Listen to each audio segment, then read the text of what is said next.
So hello class, again welcome to you all guys on my channel Extreme Classes. So basically class, today we are starting one new chapter which is called AP. Now in class 10th, AP is one of the best chapter and also easy chapter. The full form is Arithmetic Progression. So first of all we need to understand about the meaning of arithmetic progression. So if we say what is the meaning of arithmetic progression, then we can say that systematic changes in any number, we can say it is a arithmetic progression, or also we can say that a sequential number. For example, if I am writing here 2, 4, 6, 8, 10, 12 and so on. So what we see, there is a first number 2, second number 4, 6. So what is the difference between 2 and 4? That is 2. What is the difference between 4 and 6? That is 2. What is the difference between 6 and 8? That is 2. So what we see, at every position there is a difference of 2. So that's why we can say that it's a AP. अगर हम इसे समझें तो एक हमारे पास number का sequence है जहां पे 2, 4, 6, 8, 10, 12 है और ये सीक्वेंस आगे तक ऐसे ऑन होगा, चलता चला जाएगा. अब इन सीक्वेंस के बीच में जो डिफरेंस आ रहा है, मतलब कि 2 में 2 जोड़े तो 4 हुआ, 4 में कितना जोड़े तो 6 हुआ 2, 6 में कितना जोड़े तो 2 हुआ 8, 8 में फिर कितना जोड़े तो 2 हुआ 10 हुआ 2. तो यानी कि हर पोजीशन पे जो हम नंबर्स को ऐड कर रहे हैं वो कितना है 2 है. तो सारे पोजीशंस पे नंबर का डिफरेंस अगर इक्वल आ रहा है तो हम उसे क्या कहेंगे, AP कहेंगे. Suppose there is a 5. If you are adding 4 in a 5, then we have a 9. After this 13. After this 17 and so on. So what we see here, the difference between 5 and 9 is 4. 9 and 14 is 4. 13 and 17 is also 4. So this sequence is also known by arithmetic progression. Let's take another example for understanding more about arithmetic progression. Like suppose there is a 8, 11, 12, 14, 8, 11, 13, 14, 16, 18 and so on. So what we see here, the difference between 8 and 11 is 3. 11 and 13 is 8, 9, 10, 11, 11, 12, 13, 2 and 13, 14, 1, 14, 16, 2, 16, 18, 2. तो अभी हम यहाँ क्या देख रहे हैं, पहले 3 का डिफरेंस है, फिर 2 का डिफरेंस है, फिर 1 का डिफरेंस है, फिर 2 का डिफरेंस है, फिर 2 का डिफरेंस है. सो वी कैन नॉट से it is a type of AP. ये AP नहीं है, नॉट अ AP. तो यानी कि अर्थमेटिक प्रोग्रेशन का मतलब अगर हम समझे तो कोई भी ऐसा नंबर जिसका सीक्वेंस एक बराबर नंबर को स्किप करके आ रहा है. स्किप करने का मतलब एक बराबर नंबर के डिफरेंस पे आ रहा है. जैसे यहां पे 4, 4 के डिफरेंस पे आ रहा है, यहां पे 3, 2, 1 के डिफरेंस पे आ रहा है, इसलिए that is not a type of arithmetic progression. Basically ये जो चैप्टर है ये हमारे क्लास 10th के लिए है. Whatever class you have, like class 10th and boards for CBSE, ICSE as well as UP board. मतलब कि चाहे आप CBSE में हो, ICSE में हो या यूपी बोर्ड में हो, that arithmetic progression is important for you in your class 10th. जैसे कि इसके पहले हमने ट्रिग्नोमेट्री के बारे में जो पढ़ा था, तो ट्रिग्नोमेट्री हमारे लिए सिर्फ ICSE बोर्ड में क्लास 9th में इंपॉर्टेंट है and then class 10th and so on, और CBSE बोर्ड में फ्रॉम क्लास 10th से इंपॉर्टेंट है. तो ऐसे कॉन्सेप्ट के तौर पे AP जो अर्थमेटिक प्रोग्रेशन है, ये हमारे class 10 CBSE, ICSE and UP boards, all boards में इंपॉर्टेंट है. अगर इसी अर्थमेटिक प्रोग्रेशन को थोड़ा सा और हम आगे समझें,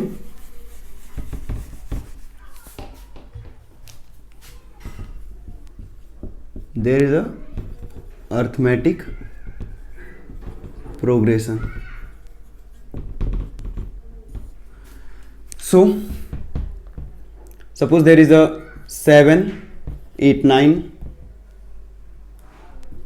11, 13 एंड सो ऑन. तो इसमें हमने क्या देखा है कि जो हमारी पहली पोजीशन है, इस पोजीशन पे क्या है 7. तो पहली पोजीशन को हम कहेंगे first term, and first term is also known by A1 और A. Which is equal to 7। इसके बाद है हमारे पास second term, it represented by a2 and which is equal to 9. After this there is a third term. So what we see, the third term represented by a3 and that number is 11. After this there is a fourth term. So fourth term represented by a4 which is equal to 13 and so on. अब ये sequences क्या हो जाएंगे, बढ़ते चले जाएंगे। Fifth term, six term, seven term. For seven term we write a7, for eight term we write a8 for representing that term. After this, इसके बाद हम अगर देखें तो 7 और 9 के बीच में 2 का डिफरेंस है, 9 और 11 के बीच में 2 का डिफरेंस है। तो ये जो हमारा डिफरेंस है हर पोजीशन पे क्या हो रहा है, कॉमन आ रहा है। So that difference is also known by common difference. What is common difference? क्या ये? हाँ, अब कॉमन डिफरेंस को हम रिप्रेजेंट करते हैं डी से, और ये कॉमन डिफरेंस हर पोजीशन पे सेम रहना चाहिए। ठीक है, डी हमारा यहां पे क्या है, तो डी देखो, हम डी निकालने के लिए हर पोजीशन पे अलग फॉर्मूला यूज करेंगे। फॉर एग्जांपल, अगर हमें नॉर्मल कॉमन डिफरेंस निकालना है, so we write a2 minus a1 which is equal to 9 minus 7 and then we get 2। ठीक है, लेकिन अब जैसे यहां पे 7 और 9 के बीच में 2 का डिफरेंस है, अब हमें 9 और 11 के बीच का कॉमन डिफरेंस चेक करना है, फिर 11 और 13 के बीच का कॉमन डिफरेंस चेक करना है। तो इसके लिए हम क्या करेंगे, d इज इक्वल टू, हमने यहां लिखा a2 minus a1। a2 minus a1 का मतलब ये हो गया a1, ये हो गया a2, ये हो गया a3, ये हो गया a4। a2 minus a1। अब हमें देखना है 9 और 11 के बीच का d, तो यानी कि a3 minus a2, a3 minus a2। अब a3 की वैल्यू हमारे पास क्या है, 11, और a2 की वैल्यू क्या है, 9। 11 माइनस 9 कितना हो जाएगा, 2। अभी हमें क्या देखना है, 11 और 13 के बीच का कॉमन डिफरेंस। तो फिर हम लिखेंगे d is equal to a4 minus a3। हाँ, a4 minus a3 which is equal to 1 2 3 4। तो a4 हो गया 13 एंड a3 कितना हो गया, 11। सो 13 माइनस 11 इज इक्वल टू 2। तो यानी कि अब देखो इसका अलग अलग निकालने का मतलब क्या है। तो सपोज करो हमें कोई यहां पे रैंडम नंबर की सीरीज मिल रही है, लाइक 8, और ये सीरीज ऐसा नहीं सिर्फ इंक्रीजिंग ऑर्डर में रहेगी, ये डिक्रीजिंग ऑर्डर में भी रह सकती है। जैसे 8 5, 8 में 3 माइनस किया हमने 5 आ गया, 5 में 3 माइनस किया 2 आ गया, एंड 2 में हमने अगर 3 माइनस कर दिया तो -1 हो गया। ठीक है, या ये सीरीज हम यहां पे रख करके इसके आगे चेक करते हैं, ये सीरीज ऐसे कंटिन्यू कर गई। अब इसमें हमें ये देखना है कि क्या ये सीरीज एपी में है। तो इसको देखने के लिए पहले हमारे पास फर्स्ट टर्म क्या है, 8 है। कॉमन डिफरेंस इसके बाद निकालना है, तो हम लिखेंगे d is equal to a2 minus a1। तो ये हो गया हमारा a1, ये हो गया हमारा a2, ये हो गया हमारा a3। अब a2 माइनस a1 की बात करें तो 5 माइनस 8 हो गया विच इज इक्वल टू -3। अब ये जो -3 है ये a1 और a2 के बीच का मिला है। अब हमें इसके बाद एक और d निकालना है। किस लिए निकालना है, 5 और 2 के बीच का डिफरेंस जानने के लिए, क्योंकि कॉमन डिफरेंस कुछ ना कुछ तो जरूर आएगा, लेकिन क्या ये कॉमन डिफरेंस हर जगह बराबर आएगा, ये जानने के लिए पहले 8 और 5 के बीच का कॉमन डिफरेंस निकालेंगे और इसके बाद 5 और 2 के बीच का कॉमन डिफरेंस निकालेंगे। तो 5 और 2 के बीच का निकालने के लिए a3 माइनस a2, a3 हमारे पास क्या है 2, a2 क्या है 5, 2 माइनस 5 हो गया अगेन -3। यानी कि जो यहां का कॉमन डिफरेंस आ रहा है वो कितना आ रहा है -3, और यहां का कॉमन डिफरेंस भी क्या आ रहा है -3। ठीक है, इसका मतलब दोनों जगह d की वैल्यू इक्वल है, और अगर d की वैल्यू इक्वल आ रही है तो यानी दैट टर्म और that sequence is also known by arithmetic progression sequence. इसके बाद कुछ कॉन्सेप्ट और देखते हैं। कुछ कॉन्सेप्ट और देखने का मतलब ये कि हमें ये पता चल गया है कि कोई भी सीक्वेंस हमें अगर मिला हुआ है तो उस सीक्वेंस में हमारा फर्स्ट टर्म क्या है, कॉमन डिफरेंस क्या है, और फर्स्ट टर्म कॉमन डिफरेंस के हेल्प से हम उनके सीरीज को निकाल सकते हैं कि एपी में है या नहीं है। अभी हम क्या चेक करते हैं कि अगर मान लो कोई भी ऐसा हमारे पास सीक्वेंस है जिसका हमें सिलेक्टेड नंबर पता है, for example if you know about a1, a2 and a3 and we need to find a4 or a5 or a6, whatever we want. So how we find these numbers, we understand by this question. For example, suppose we have a 9 7 4 2 0, 9 minus 2 7, 7 minus 2, sorry 9 minus 2 7, 7 minus 2 5, 5 minus 2 3, 3 minus 2 1 and so on. अब हमें यहां पे क्या करना है, हमारे पास यहां पे A1 मिला है, A2 मिला है, A3 मिला है, A4 मिला है, A5 मिला है और इसके बाद A6, A7 सपोज करो हमें निकालना है. We need to find A6 and A7. अब A6 और A7 कैसे निकालेंगे? तो कभी भी किसी भी टर्म को, किसी भी पोजीशन को निकालने के लिए हमें क्या करना पड़ेगा? फर्स्ट टर्म A निकालना पड़ेगा विच इज 9, फिर D निकालना पड़ेगा common difference which is equal to A2 minus A1 and then 7 minus 9 which is equal to -2. अगर आप चाहते हैं तो आप इसको ये भी चेक कर सकते हैं कि पहले की ये टर्म AP में है या नहीं है. कैसे चेक करेंगे? एक D की वैल्यू -2 आ गई, फिर से हम निकाल लेते हैं A3 minus A2 which is equal to 5 minus 7 which is equal to -2. ठीक है, एक बार और हम निकाल के चेक कर लेते हैं. A4 minus A3 which is equal to 3 minus 5 which is equal to -2. तो हम क्या देख रहे हैं कि जो हमारा स्पेसिफिक पोजीशन है हर जगह पे -2 ही हमारी D की वैल्यू क्या हो रही है? आ रही है. तो यानी कि ये टर्म तो हमारा AP में है, इसमें कोई दिक्कत नहीं है. अब AP में इस टर्म को निकालने के बाद अब हमें क्या करना है? इसकी पर्टिकुलर पोजीशन निकालनी है. एक चीज और हमें समझना होगा कि जैसे कि ये हमारा जो सीक्वेंस है 9, ये A1 पोजीशन है, तो इसकी पोजीशन फर्स्ट पोजीशन क्या है? 9 है. A2 का मतलब सेकेंड पोजीशन, A3 का मतलब थर्ड पोजीशन, A4 का मतलब फोर्थ पोजीशन. यानी कि फर्स्ट पोजीशन 9 है, सेकेंड पोजीशन 7 है, थर्ड पोजीशन 5 है, फोर्थ पोजीशन 3 है, फिफ्थ पोजीशन 1 है, सिक्स पोजीशन 7 पोजीशन फाइंड करना है. A1 फर्स्ट पोजीशन की वैल्यू है 9, सेकेंड पोजीशन की वैल्यू है 7, थर्ड पोजीशन की वैल्यू है 5, फोर्थ पोजीशन की वैल्यू है 3, फिफ्थ पोजीशन की वैल्यू है 1, 6 और 7 पोजीशन की वैल्यू हमें निकालनी है. इसके पहले हम क्या निकालेंगे? पहले A निकालते हैं. A means first term. First term हमारा क्या है? 9. इसके बाद हम निकालते हैं common difference which is equal to D. तो D हमने तब से कितना निकाला हुआ है? 7 माइनस 9 -2. अब इसके बाद हमें निकालना है A6. What we need to find? A6. अब A6 निकालने का तरीका क्या होता है? वैल्यू फाइंड आउट करके A6 की वैल्यू को फाइंड करने का हमारे पास दो तरीका है. The first thing is A6 is equal to A5 plus D, और हमारे पास जो दूसरा तरीका है वो A6 is equal to A plus 5D. दोनों फॉर्मूले को मैं आपको समझा देता हूं. A5 प्लस D का मतलब ये है कि देखो हर वैल्यू में हमारी जो भी पहली वैल्यू, इसमें 2 जुड़ा है तो 9 हो गया, 9 में 2 जुड़ा 11, 11 में 2 जुड़ा 13, 13 में 2 जुड़ा 15. यानी कि हमें जो भी वैल्यू चाहिए, जो भी पोजीशन चाहिए, उसके एक पोजीशन पहले की वैल्यू में अगर हम कॉमन डिफरेंस को ऐड कर दे रहे हैं तो हम अगली वैल्यू पा जाएंगे. तो ये तरीका हमारे पास ये है A5 प्लस D निकालने का. यानी कि A5 हमारे पास 1 2 3 4 5, फिफ्थ पोजीशन अगर हमारा 1 है तो A5 हमारा 1 हो गया और इसमें प्लस कर दिया -2 को which is equal to 1 -2 and then we have -1. ये हो गया हमारा A6 की वैल्यू.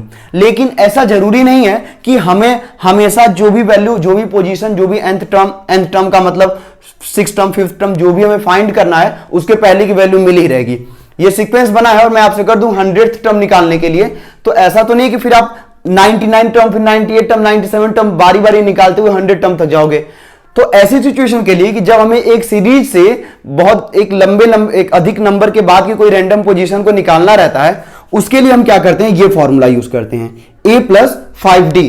मतलब इसका ये है कि यहां पे हमें A6 निकालने के लिए A की वैल्यू चाहिए जो कि हमें हमेशा मिली रहेगी 9, और D यानी जो कॉमन डिफरेंस है वो भी हमें हमेशा मिला रहेगा. जो हमारा कॉमन डिफरेंस क्या है? -2.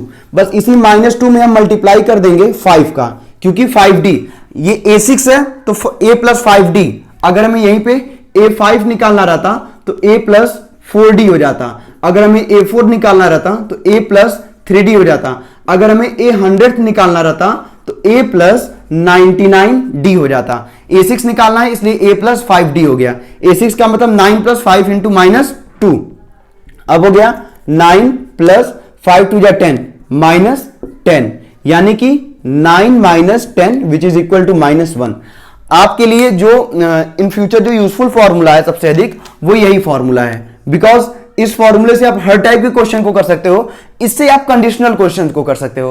तो ये फॉर्मूला मैंने बस आपको बता दिया है. इस फॉर्मूले को याद रखिए, अच्छी बात है, कॉन्सेप्ट को समझिए, बट आगे आपको इसी फॉर्मूले को लेके जाना है किसी भी पोजीशन की वैल्यू को निकालने के लिए. अब इनके बिहाफ पर जो भी क्वेश्चंस हमने सॉल्व किए अभी को, इनके बिहाफ पर कुछ क्वेश्चंस हम सॉल्व करते हैं ताकि हम ये कॉन्सेप्ट समझते हैं कि ये कॉन्सेप्ट कैसे सॉल्व हो रहे हैं, ये क्वेश्चंस कैसे सॉल्व हो रहे हैं, या जो भी चीजें हमने पढ़ी हैं उन चीजों का सॉल्यूशन कैसे हम कर पाएंगे। बिकॉज देखिए मैथ्स में आप फॉर्मूलाज या जो भी स्टेटमेंट है जितना भी आप पढ़ लेंगे, बट अगर आप क्वेश्चन सॉल्व नहीं करेंगे तो आप उन्हें उन तरीकों से कंप्लीट नहीं कर पाएंगे। अगर हम क्वेश्चंस की बात करते हैं तो सपोज अगर हम पहले क्वेश्चन को देखते हैं, so there is a 3/2 1/2 -1/2 -3/2 as so on. So what question थे for the AP right the first term common difference and find it. यानी कि हमें यह बताना है कि जो हमें सीक्वेंस मिला है क्या ये एपी में है, अगर एपी में है तो इसका फर्स्ट टर्म और कॉमन डिफरेंस हमें बताइए। इसके लिए हम क्या करेंगे, सबसे पहले हम निकालेंगे फर्स्ट टर्म। क्या चीज, फर्स्ट टर्म। फर्स्ट टर्म हमें पता है ए से रिप्रेजेंट होता है, तो ये हो जाएगा हमारा 3/2। इसके बाद हम निकालेंगे कॉमन डिफरेंस। कॉमन डिफरेंस हमारा किससे रिप्रेजेंट होता है, डी से, and it's formula is a2 minus a1 which is equal to 1/2 minus 3/2, and then we can write here 1 minus 3/2 which is equal to -2/2, and we have a -1। यानी कि common difference in दोनों के number का बीच का कितना निकला, -1। But हम सिर्फ इन पोजीशन के कॉमन डिफरेंस को निकाल के तो ये सेटिस्फाई कर नहीं सकते हैं कि ये हमारा एपी है। एपी है या नहीं ये जानने के लिए हमें हर पोजीशन के कॉमन डिफरेंस को निकालना पड़ेगा। सारे कॉमन डिफरेंसेस अगर इक्वल हैं then we can say that sentence और that sequence is known by AP, and if all the common differences the value of d are not equal to each other then we cannot say it's a AP, we need to say that it's not a AP। तो अब हम देखते हैं इसको कैसे समझते हैं।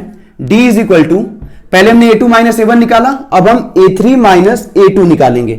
a3 का मतलब हो गया -1/2 -1/2। इसका मतलब ये -1/2 पहले से है और ये 1/2 पॉजिटिव है, बट हमें इसको माइनस करना है। अब हम इसे समझते हैं, 2 का बेस सेम है, -1 और फिर -1, यानी कि हो गया हमारे पास -2/2 which is equal to -1 because 2 remove by 2। यानी कि इस पोजीशन की भी वैल्यू -1 आई है और इस पोजीशन की भी वैल्यू -1 आई है। एक लास्ट पोजीशन भी हम चेक कर लेते हैं, d is equal to a4 minus a3। इस चीज का ध्यान रखिएगा, a4 minus a1 नहीं आप कर सकते हैं, a4 minus a3, a3 minus a2, a2 minus a1, a10 minus a9, a98 minus a97 ही होगा। यानी कि a4 की अगर हम बात करें तो हो जाएगा हमारे पास -3/2 माइनस a3 की बात करें तो इन ब्रैकेट -1/2। अब हम इसे कैसे सॉल्व करेंगे, तो -3/2 minus minus plus 1/2 which is equal to 2 is और एलसीएम। अब -3 + 1 which is equal to -2/2 and we can write here -1। so what we see there is a -1 -1 and -1। तो एक कॉन्सेप्ट तो हमारा क्लियर हो गया कि ये जो टर्म है वो क्या है, एपी में है। साथ ही साथ जो हमारा ए फर्स्ट टर्म है वो है 3/2 और जो हमारा कॉमन डिफरेंस है वो है -1।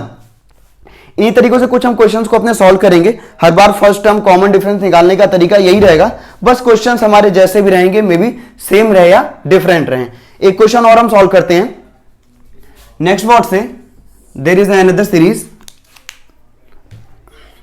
अगली सीरीज हमारी क्या है, देखिए ये जो प्रोसेस है ये इंक्रीजिंग ऑर्डर और डिक्रीजिंग ऑर्डर दोनों में रह सकता है। इट मींस जो हमारे सीक्वेंसेस बन रहे हैं 5 7 9 भी हो सकते हैं और 5 3 1 भी हो सकते हैं। नेक्स्ट सीक्वेंस है -5 -1 -5 -1 3 7 and so on. Again we need to find it, is it a AP, and also we need to find what's this common difference as well as first term। तो फर्स्ट टर्म तो हमें सबसे आसान है, a की value -5, ये first term हमेशा fix रहेगा, ठीक है। इसके बाद है d common difference a2 minus a1। अब हम एक लाइन में इशारा निकाल लेते हैं, साथ ही साथ a3 minus a2 भी निकालेंगे और इसी के साथ a4 minus a3 भी निकालेंगे, यानी कि सारे कॉमन डिफरेंसेस हम एक साथ निकालते हैं। a2 minus a1 का मतलब है -5 minus -1 which is equal to -5 minus minus plus 1 which is equal to -4। After this a3 minus a2 means 3 minus in bracket -1, so 3 plus 1, 3 minus -1, 3 plus 1 which is equal to 4. After this A4 minus A3. हमें एक चीज यहां देखना होगा, A2 minus A1. सो हमारा A2 यहां पर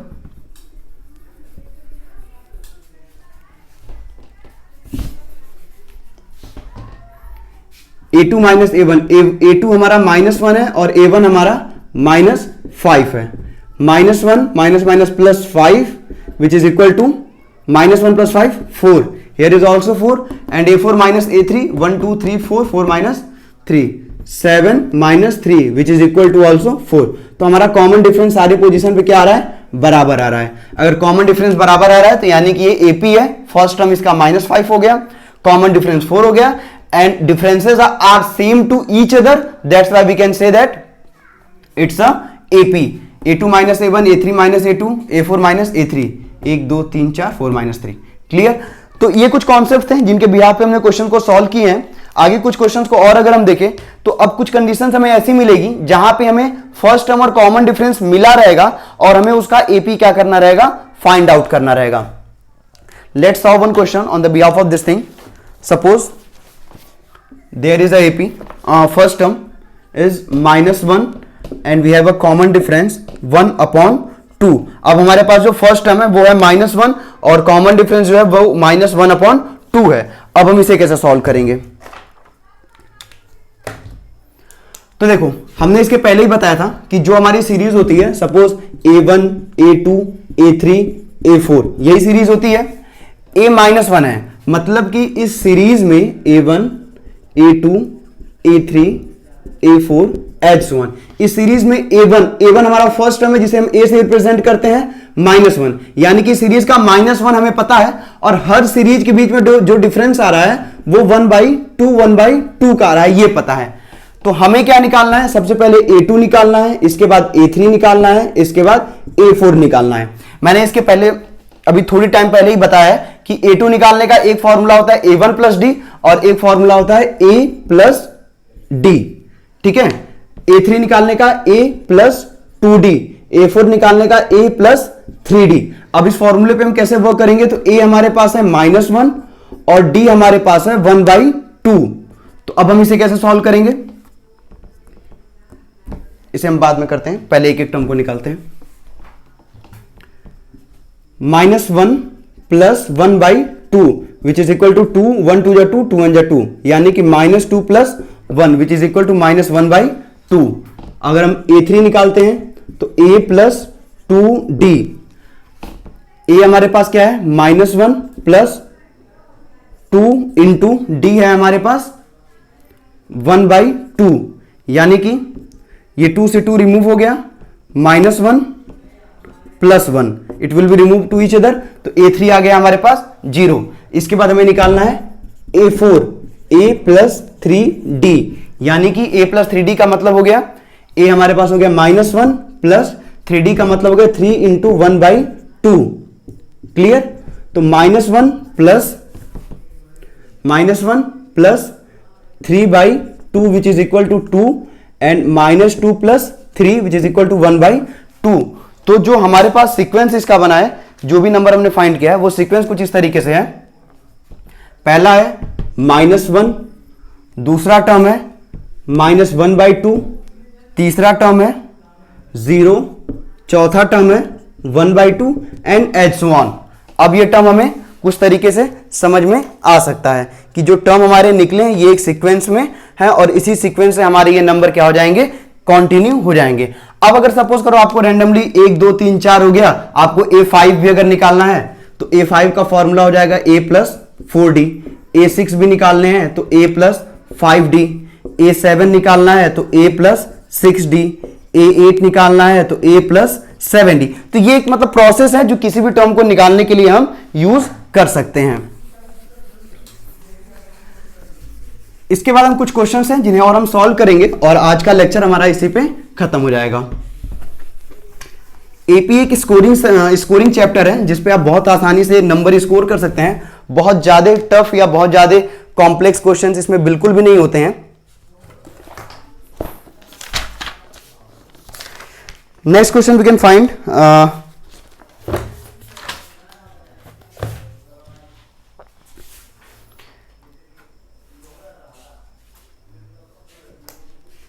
एक क्वेश्चन और है, suppose there is a is equal to 1/2 and d is equal to -1/6।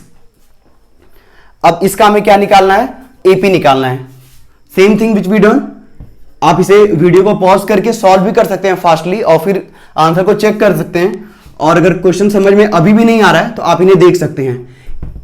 इस सीरीज में हमें क्या निकालना है, A1 A2 A3 A4 as one. A1 की वैल्यू 1/2 हमें मिली हुई है। अब हमें इसके आगे की वैल्यूज को निकालना है, लाइक A2 निकालना है, A3 निकालना है और A4 की सीरीज को निकालना है। इन सभी के बीच का जो डिफरेंस है वो 1/6 है, ये भी -1/6 है, ये भी -1/6 है, और हर जगह जो कॉमन डिफरेंस रहेगा वो हमारा -1/6 ही आएगा। A1 मिल चुका है, A2 निकालते हैं।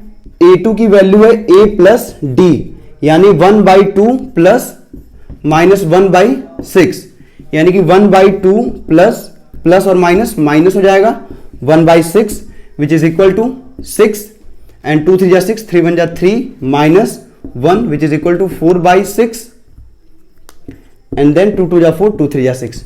ये हो गया हमारे A2 की पोजीशन। इसके बाद हम निकालते हैं A3।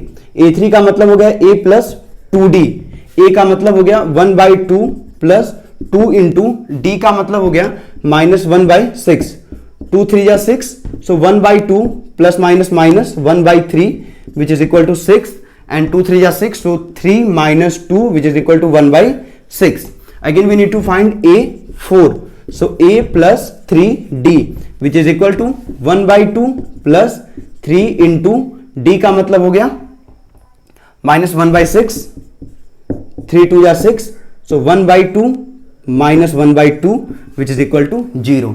तो हमारी सीरीज कुछ कैसे बनेगी, 1/2 A and then A2 is 2/3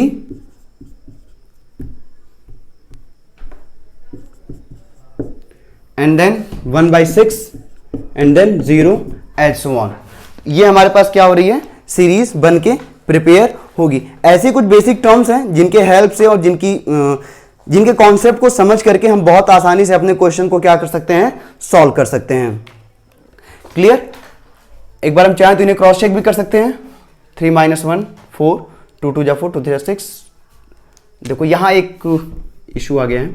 3 - 1 का मतलब है 2/6, सो 2 1 जा 2 एंड 2 3 जा 6, 1/3 इज योर आंसर।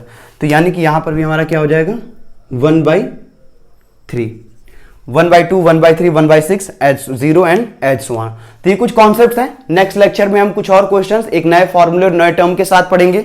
इस लेक्चर में हमने क्या पढ़ा है, कुछ basic concepts like first term क्या होता है, इसे रिप्रेजेंट किया जाता है A से और A1 से, ठीक है। सेकेंड टर्म क्या होता है, इसे रिप्रेजेंट किया जाता है A2 से, और यही सीरीज हमारी आगे बढ़ जाएगी। थर्ड टर्म के लिए A3। कॉमन डिफरेंस हमने पढ़ा है क्या होता है, कॉमन डिफरेंस को हम रिप्रेजेंट करते हैं D से। इसके साथ ही साथ AP को हम कैसे फाइंड करते हैं, कौन सा नंबर AP में है, AP में नहीं, ऐसे बहुत से कॉन्सेप्ट को समझा गया है।